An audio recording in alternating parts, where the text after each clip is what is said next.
12 races down in 2025, 4 to go, a championship on the line, and one driver on the precipice of greatness. Can Oliver Rowland become the 2025 Formula E World Champion here this afternoon? Welcome along to the Hankook Berlin ePrix. It has been wet all day, but the rain has stopped. The circuit is drying, although it is going to be very tricky out there due to the limited running after the cancellation. Lining up here in the overcast Berlin skyline. Nick Cassidy right at the back.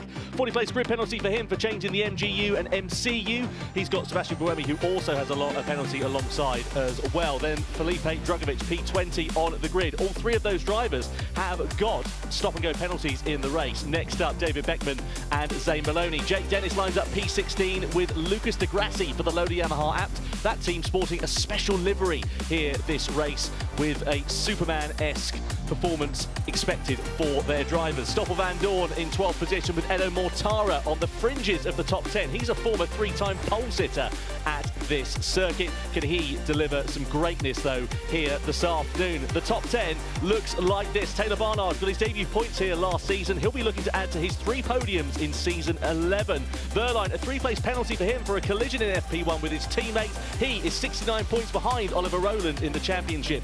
Ticktum scored points here only once before in Berlin. Next up is Jean-Eric Vergne. He won here back in 2020. And Antonio Felix da Costa won the title here in the same year as well. He'll be hoping to add to the strong tally this afternoon. Maximilian Gunther, P5 on the grid. And in 4th position, Jake Hughes. That's Maserati's second top 4 start of 2025. Oliver Rowland must finish second or better to be crowned the world champion here this afternoon. Robin Freins gets his second consecutive front row start at Tempelhof when he was second on the grid for Apt Cupra back in 2023. And Mitch Evans, his first pole since London 24, his 10th career pole. He's aiming for his first point since Sao Paulo 2024, where of course he took victory. So then the drivers are lined up on the grid and ready to go. A reminder of the championship points coming into this one. Oliver Rowland, a 69-point advantage over Pascal Wehrlein. He must finish second or better and hope that those behind have some misfortune. My name is Tom Brooks. Alongside me, Alan McNish and Billy Munger here to guide you through the action. Billy, the atmosphere is electric down there on the grid. What are we expecting for the 39-lapper? What are we expecting, Tom? I think a bit of everything, to be honest. This race has got all the ingredients to be an absolute screamer. I mean, you've got the pit boost strategy, which I don't think, to be honest, any of the teams feel like they have a clear indication of what's going to be the best way to call that. So from the outside looking in, there's lots of different ways this could go. Certainly is. There is Sergio Sette Camara returning for the first time since London last year. He's on the grid for Nissan down in 17th position. And here is Oliver Rowland. He is the favourite to win this afternoon. So it's a 39-lapper. And who is going to win this one? It's a title decider in Tempelhof as the lights go out and we go racing. Away we go. And a good start from Robin Freins off the start of the front row of the grid. Mitch Evans, though, gets the advantage down towards turn 1. Look at the DS Penske of Maximilian Gunther on the outside. Rowland there in the middle. 3 abreast in the mid-pack down into the first corner. But Evans gets the whole shot, gets the advantage. But Jake Dennis is stranded on the grid. So that's a disaster there for Jake Dennis. And now we've got Antonio Felix da Costa in front of Oliver Rowland through turn 3 and 4. Rowland loses a couple of places from where he started. Yeah, I mean, a tricky start there for the championship leader, down into 5th place, and we have got that yellow flag, which is more than likely going to be for Jake Dennis there, because he didn't get off the line. Oh, a bit of argy-bargy going on into the hairpin bend there as well, with one of the McLarens and a safety car out. So Dennis has not been able to get the car going. It is still stranded on the grid. That neutralises the race already and is going to change the complexion of it. Van Dorn's gone down the order, but what happened to Jake Dennis? Attention everyone, this is the car at the driver left-hand side. We dispatch safety car. Please follow the safety car through the main straight. Thank you very much.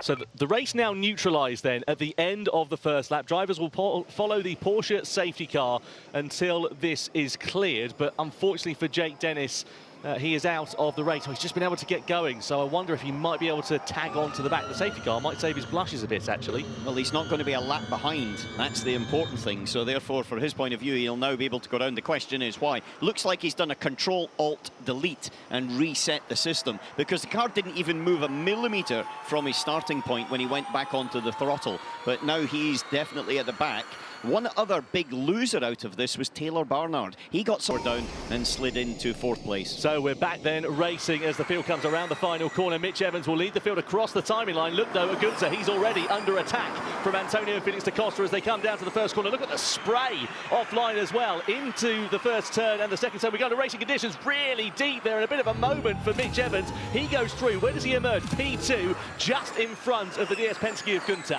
So the first bits of strategy have come underway then, with Mitch Evans taking 4 minutes, and as well as Antonio Felix da Costa and Pascal Wehrlein, crucially. Yeah, so 3 drivers in attack mode. 4 minutes for these drivers, first of all. They've got 8 minutes in total of their deployment. And look at Mitch Evans already right on the back of Robin Freins in the next couple of corners. Freins is deep into turn 7. That allows the door to be open for Evans, and he walks straight through it, up into the lead of the race for Mitch Evans. Now he's got a clear track in front of him. Doesn't have to worry about that spray. And is he going to now try and create a gap over the rest of the field? I'm really interested to see, now the cars are in attack mode in these conditions, the difference in performance because of that 4-wheel drive that you have when you go into attack mode. You can see how clearly Mitch Evans is just streaking away from Robin Freins in second. And look at da Costa as well. He's gotten in front of Gunther into the final sector. I'll tell you, one of the big losers off of the start as well was Jake Hughes in the Maserati. He lined up P4. He's down in 9th position this restart then, and is kind of in no man's land then here. I wonder if he might go for an early attack mode and try and cycle through the field whilst it's all bunched. Yeah, there's a lot of people trying to get it through, but Evans has now got 45 seconds, same with da Costa, but the gap back to Gunther, well, in fact, the gap back to Freins is 8.3 seconds, the first person not to have taken attack mode. Evans really has made hay whilst the sun shined. He's got 2.2 seconds over da Costa and Gunther, who are going to be squabbling here. Gunther looking under pressure from Wehrlein to the inside. He's deep down into turn 2, and does Wehrlein get the advantage on the exit? He does, through into 3, so it's now a Tag Heuer Porsche in 2nd and 3rd place.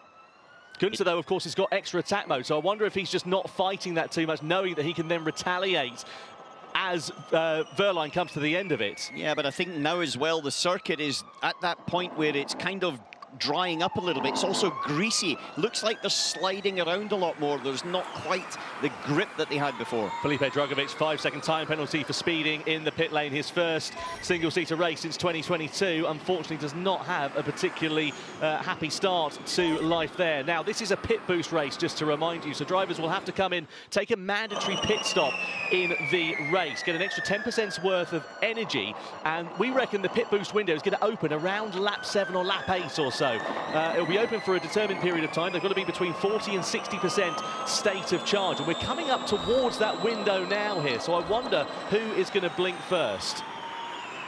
Down to the first corner, Gunther still in attack mode, but Wehrlein has gone out of it now, so how much pressure is the DS Penske driver going to be able to put on his compatriot through turns 3 and 4? This will be a great representation of how much extra traction and performance Wehrlein is going to have. Roland's got in for his first attack mode, by the way, from 8th position, so he's now just dropped down to 9th place, but he's got 4 minutes of attack mode as Wehrlein goes defensive. Gunther looks for the outside line into turn 6. Turn 7 goes for the switchback on the inside. He'll be able to get traction and gets the position quite easily there. Gunther now in front of Wehrlein. Yeah, you can see those track running. You can see all the drivers there that have taken attack mode, and they've all taken 4 minutes, down to Dan Ticktum and Taylor Barnard. They're the first 2 drivers that haven't taken any attack mode so far. Yeah, Dan Ticktum there in 11th position, so he's doing a relatively comfortable job, but the field's actually quite spread out relative to what we were expecting. You can see the 2 Tag Heuer Porsches, not much love lost between those 2 this weekend, I think it's fair to say, and I was going to ask if they were working together, but I can guarantee that's probably not on the cards. Wehrlein attacks his teammate da Costa down into turn 6. Da Costa, does he put up a fight? Does he try and retain that place? Not quite, and is that going to open the door maybe here for Freins, who's still got 10 seconds of attack mode left? It does, so Freins through on da Costa and possibly through on Wehrlein as well. Into the next hairpin, he's on the outside, 4 seconds of attack mode remaining. The timer counts down, and I think Wehrlein's just about going to be able to hold on to it. 4-wheel drive to 2-wheel drive, and da Costa now back through on Freins as well. So yeah, use. Coming towards that pit boost window now here, Alan, as well. Lap 18 out of 39. You can see the graphics coming up against the drivers' names. So Evans, Wehrlein and Gunther all within that state of charge area to come into the pits. Now, how are they going to play this one? So Evans has got a 3.4 second advantage over Pascal Wehrlein. Da Costa's also coming into it as well. We're going to see quite a few drivers, I would imagine, because they're all relatively around the same sort of energy at this point. Yeah, I think interestingly is how they push into that, because if Evans pits in now, he's going to come in and back out around about 14th or 15th, and there's a bit of a gap there, so he could again have clear air. So strategically they'll be looking to see if they come in now, where would they come back out into the field? Is it a gaggle of cars fighting, or is there a bit of a gap to slot into? Yeah, one pit stop per driver. Teams can only pit one driver per time as well, and of course Evans is going to get priority in the Jaguar TCS camp. That driver up the road is his teammate Nick Cassidy, who had to serve a 10-second stop go. Does Evans come in this time around? No, he's just deciding to wait another day, and everybody else behind, I think, following a relatively similar strategy. Evans is just trying to increase that advantage, isn't he? But between the two DS Penske's, 4 position on circuits. It's worth noting the other end of the strategy that I just mentioned the DS Penske's have used is Dan Ticktum, who hasn't used attack mode yet. He's got 2 available. Evans boxes then from the race lead on lap 24 out of 39. Wehrlein also follows him in there as well. So exactly what we were expecting to see. The Jaguar and the Porsche driver coming in at identical times then. I think we've got to remember 2 things about Wehrlein. One, yes, he wants to win this race to maximise his points, 25 points for a win, but it's 18 for second. But his championship fight is not against Evans, it's against Oliver Rowland. And Oliver Rowland is the one that really they'll also be focusing on. Yeah, Wehrlein needs to maximise the opportunities here. Rowland, as we said, needs to finish first or second in order to be crowned as the world champion here this afternoon. That's looking somewhat unlikely, you have to say, at this particular point, despite the fact he is now in the lead of the race. It's him and Ticktum at the front, but they are yet to do their pit boost stops. However, they did have a bit more energy relative to some other drivers in front of them, so I wonder whether this could prove to be in their favour as Evans exits out of the box and Wehrlein follows suit a couple of seconds later. There is Nick Cassidy, there is Dan Ticktum. Where is Oliver Rowland? He's going to be a bit of the way up the road, isn't he, actually, for that matter. So Evans has now got to find his way through on Dan Ticktum. Ticktum, of course, a bit out of sequence. So Evans now becomes the pit leader. And let's see what the Kiwi lap of this attack boost, and then he'll be in a position, he's got to do it now or never. Yeah, he's right on the coattails of them, isn't he, here going in towards turn 2. Got a yellow down at turn 3 and 4 as well. Moving again. It's Beckman, I think, that's slowing down, so I wonder whether Beckman's got a technical problem, and if he comes to a halt, that could bring out a full course yellow, could bring out a safety car, which could come to the rescue of the Cupra Kiro. Car slow. Oh, it's suspension damage, so Beckman's into the wall then. That's it, safety car, definitely. Yeah, so safety car will come out, and that is going to ruin the likes of Freitz's charge to attack, because he will now not be able to use the extra power and all-wheel drive to get in front of the 2 DS Penske's.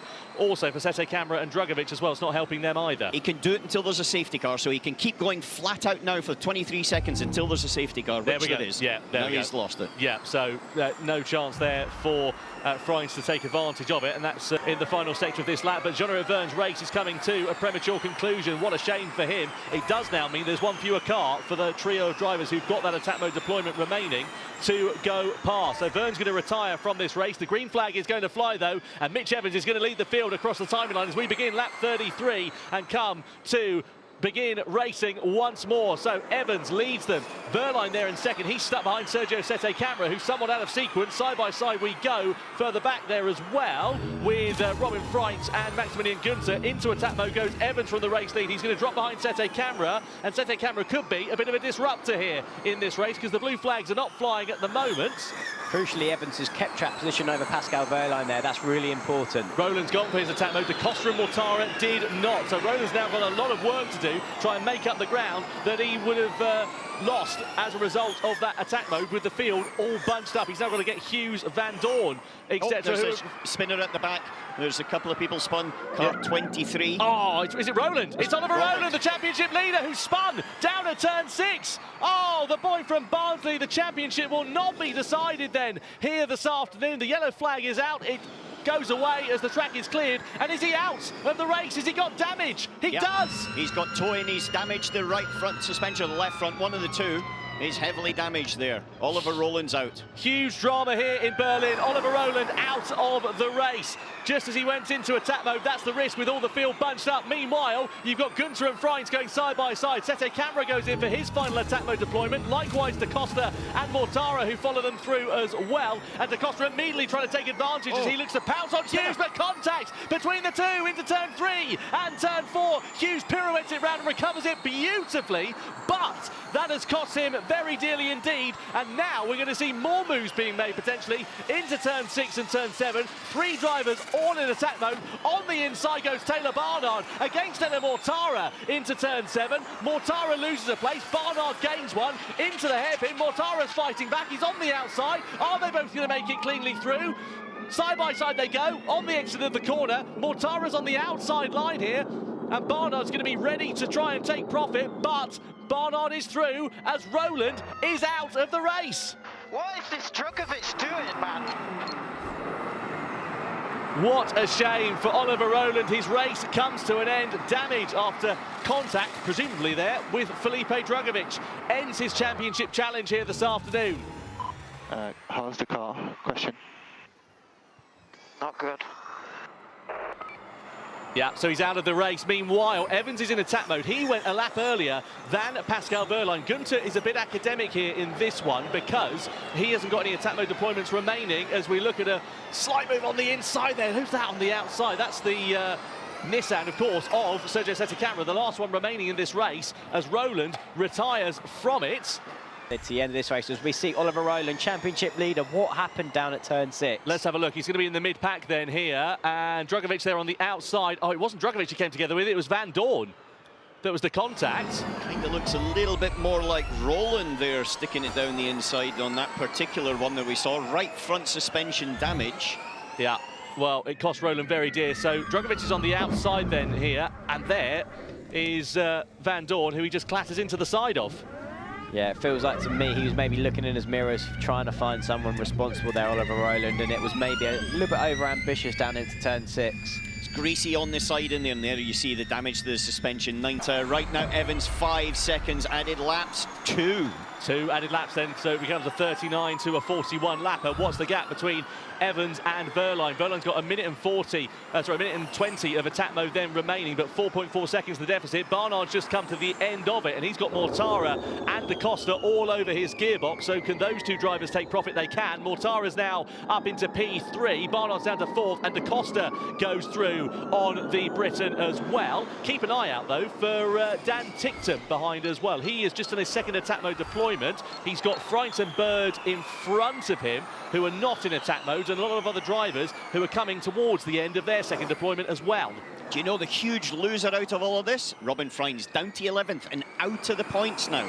How the tables can turn so quickly in Formula E. The gap now down to 2.9 seconds between Evans and Wehrlein. Wehrlein needs to capitalise on this. Non-score for Roland as he's out of the race. And Wehrlein needs maximum points here this afternoon to keep his championship hopes well and truly alive going into the second race of the weekend tomorrow. Well, the question is Pascal Wehrlein going to get 18 or 25 points, first or second? At the moment, you have to say Evans is in a good position. Yeah, it's really tight between Mitch Evans and Pascal Wehrlein here. Just under a second it was as they crossed the line, the gap, and I believe it's come down another couple of tenths. So we're talking 7th tenths between the leaders with a couple of laps to go. Buemi and Cassidy have gone in for their final attack mode deployments. They've managed to really take profit from that safety car here in this race. They're up into 8th and 9th place from right at the back of the field, so it's worked out beautifully for them with that late attack mode strategy. Let's see what they're able to do in the closing stage of this one, because they've got Muller, Gunther, etc., all just a few tenths of a second up the road. So maybe some points on offer here, and some strong ones at that for the Envision and the Jaguar driver. Very good drive by Pascal Wehrlein, wherever he finishes, because he started off 9th. He was sort of sandwiched at the first corner, came through very aggressively, controlled the gaps. Good strategy from the team as well, and put him into a position where he's in with a sniff of taking the full points for winning. Pretty equal in terms of energy. Okay, Wehrlein out of attack. This is a straight race to the finish. So it is gloves off between Evans and Wehrlein for victory then here. As I was just saying, pretty equal in energy in terms of Evans and Wehrlein. Don't think it's going to be too much to worry about, courtesy of that late safety car, which will allow the drivers to just lift and coast a bit. So, down in towards turn 6 and 7. Let's have a look at the point standings just to remind you. If the checkered flag fell now, 172 for Roland, 122 for Pascal Wehrlein. Keeps him in the championship fight another day. Yeah, 50 points that'll be the gap, and he needs to finish this weekend with a 58-point margin to be champion. We've got a moment for Wehrlein there. Yeah, he's deep into turns 9 and 10, and that's the opportunity gone then for Pascal Wehrlein. Unless Evans makes an error now, you would imagine that Evans has got this one sewn up. Yeah, he just went in a little bit deep, got slightly onto the greasier side. You can see there's a dryish line now, but it's very, very narrow. And that, as you say, I think it's gone now onto the final lap of the race. Van Dorn and Rowland's incident will be investigated after the race to keep an eye out for any penalties coming the way of Oliver Rowland, potentially, because we think that he was the driver that was more at fault than the other. Meanwhile, Cassidy's got himself up into 6th position. Buemi's made a bit of ground there as well. He's up into 8th place against Dan Ticktum. There is Oliver Rowland, and a case of what might have been for the boy from Barnsley on the precipice of greatness, and it has not worked out at all. We come, though, into the final sector. Rowland is out of this race. Evans is fighting, though, for the victory, and Wehrlein is throwing the kitchen sink at this one, but we're coming through into the final sector of the race. Evans versus Wehrlein, Jaguar versus Tag Heuer Porsche. Points on offer for both drivers, and you know that Wehrlein wants to get as many as he can to keep his championship hopes very much alive. Through to the final 2-3 corners we go, and Evans has driven this one absolutely perfectly. He comes out the final corner, and he will take the checkered flag in commanding style. Mitch Evans wins for the first time since Sao Paulo 2024, ahead of Pascal Wehrlein. 2nd position for him, and a double podium for the Tag Heuer Porsche team, with Costa coming home in P3 as well. Mortara in 4th, Taylor Barnard inside the top 5, and a superb drive from Nick Cassidy from 21st on the grid to 6th place at the checkered flag. That was absolutely phenomenal. Oh, Da Costa's picked up a 5-second time penalty for causing a collision. So Da Costa will not finish P3 after all. Let's go and talk to Mitch Evans, though, our race winner, Alan. Mitch, it's Alan. Congratulations on the chaos of Berlin. You managed to make it through.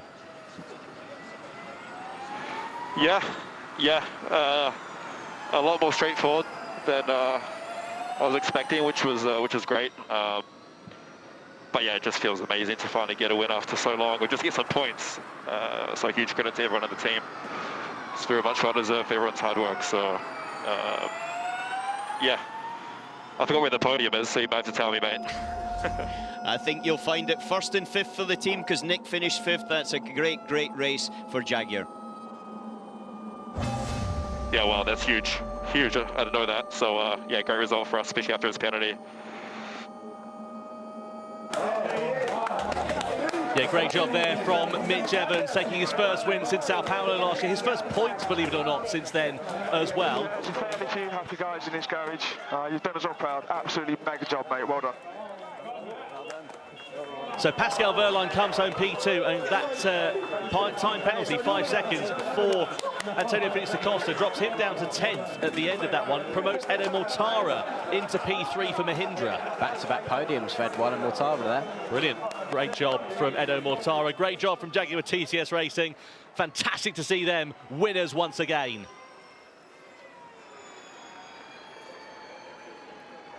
So, but what about a man who doesn't have to worry about the championship, just has to focus on getting these strong results? Mitch Evans, first of all, the FIA medal. And of course, the trophy to be presented to him. I think that will be a big sigh of relief for Mitch Evans following season 11 for him. No points in 2025 so far, believe it or not. Kai Wegner, the mayor of Berlin, presenting the winner's trophy. Second of season 11 for Mitch Evans, and sheer delight for the Kiwi as he holds it aloft in front of the adoring crowd here in Berlin. Mitch Evans is a winner once again.